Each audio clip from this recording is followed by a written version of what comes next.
Welcome to Teachers Piedcast, Kwentong Guro, where we share stories of different teachers and their journey in teaching.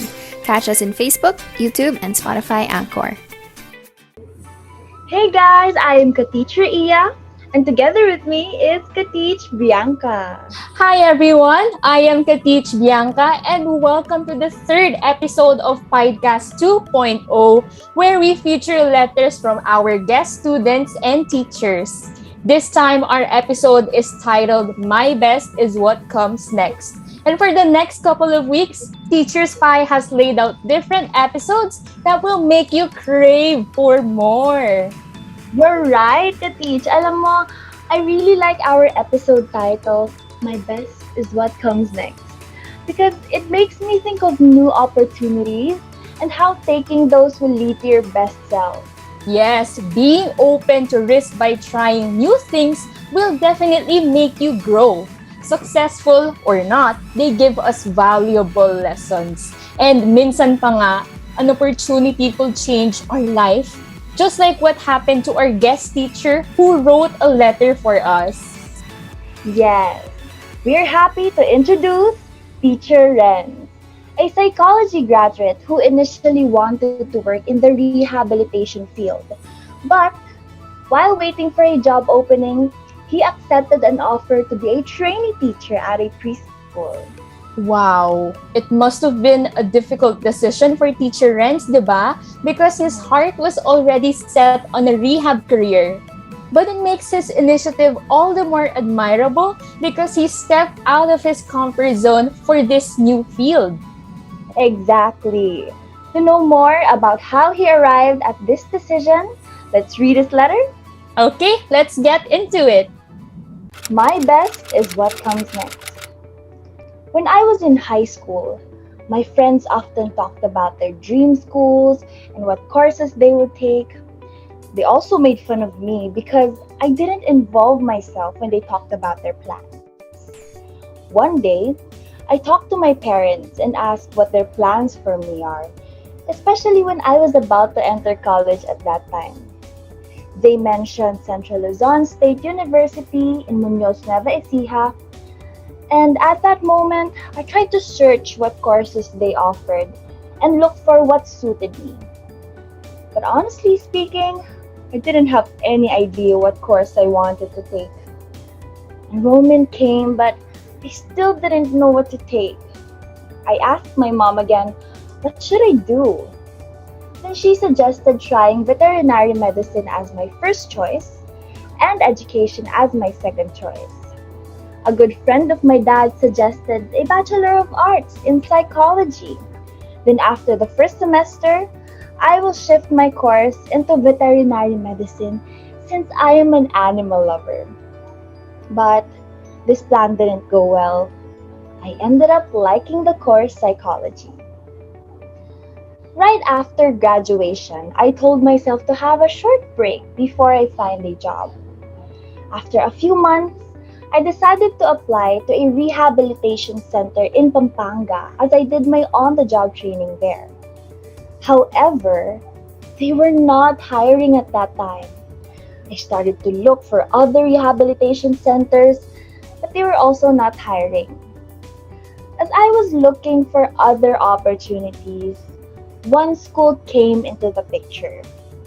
During this time, I was told by its principal to try it out and be one of the trainees while waiting for a job opening in the rehab centers.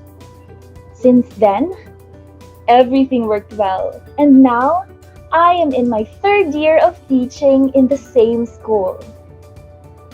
It's funny how I started my first day as a teacher. I could still remember the time that I prepared almost a day before my mentor let me lead the class. I was so nervous during my class because my mentor and the students were staring at me. But even so, my mentor kept on cheering and helping me throughout the class. Thankfully, my class went well. One of the difficulties I encountered as a teacher was how to make a lesson plan. Since I don't have any background nor education units, I found it too difficult and I didn't know where to start. Luckily, I have a mentor who's willing to help and motivate me every day. The appreciation of my students as well as their parents really boosts my self-esteem. When they say, "Thank you, teacher," and "I love you, teacher," it gives me encouragement and inspiration to give my very best every day. I am constantly energized in dealing with my students. I always consider each day as my last day of teaching. On a different note, having a degree in psychology helps me in widening my understanding and in handling different kinds of personalities and behaviors in my class. I am constantly applying and adding to my learnings while teaching. Through these experiences, I can say that I have made the right decision. I will now consider taking education units to deepen my knowledge in this field. During these 3 years of teaching, I found joy in doing it, especially when I heard that my students are learning and having so much fun in class. Teaching is very tiring, but when I see and feel the love from my students, real happiness overwhelms me. I don't want to change my career anymore. I am no longer in the stage of discernment because it is truly my decision to be a teacher. From having a degree in psychology and now that I am teaching, I thought that switching to teaching was easy. But as time passes by, you'll notice it is far from easy. There are lots of things to consider and sacrifice in a way that even though it's already past 5 p.m. and you want to rest and call it a day, you still need to work and prepare for tomorrow. Teaching in preschool is not a walk in the park. It needs a lot of patience, understanding, and consideration. I am handling humans in their crucial stages, so as a teacher, being compassionate, fun, and loving too are the necessary ingredients in achieving a day's goals. That was a nice story, Ka-Teach Bianca. It's inspiring and full of hope. Yung journey ni Teacher Renz, it was full of surprises. And I am pretty sure a lot of us could relate to him at some point. No? I agree.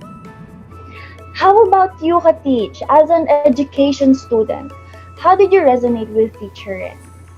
For me, Ka-Teach, it was when Teacher Renz said that he considered each day as his last day of teaching.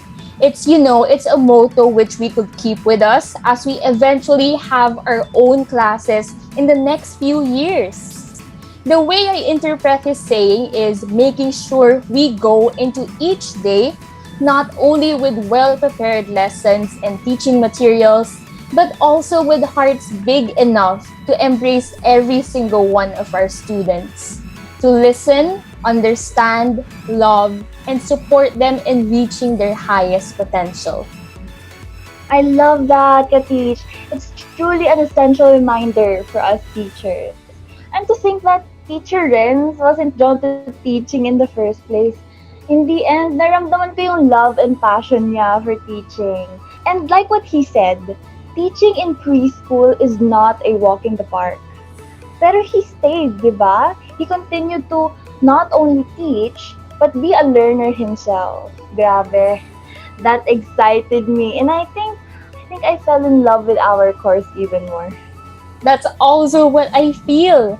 Another highlight in his letter, Ka-Teach, was when he mentioned that having a degree in psychology actually added to his teaching practice. Although he did not take up education, his undergraduate studies made him develop transferable skills, such as a strong foundation on human behavior.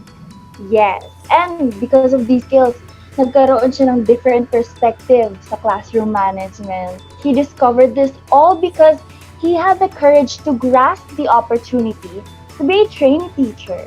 Right, hindi niya malalaman na may passion pala siya for teaching if he said no to trying. So his story really brings home the point that the doors of the future are open to those who know how to push them. Couldn't have said it any better myself, Ka-Teach. Yung mga ganitong stories, I believe, hindi lang to inspire future educators like us. It also gives a ray of hope to those who are in different courses and to those who are still uncertain with their course. Grabe, I'm so thankful for Teacher's Podcast. And especially kay Teacher Renz for sharing his touching story. Ka-Teach, did you enjoy today's episode? I definitely did. And hopefully it's the same with our viewers and listeners. So before we finish for today's podcast, we should tell them Teacher Spy's other social media accounts. Oo, para updated sila sa next podcast natin. Stay tuned for more by following and subscribing to our accounts. Facebook, Miriam College Teacher Spy, YouTube, Teacher Spy, Instagram and TikTok at Teacher Spy, and Spotify, Teacher Spycast.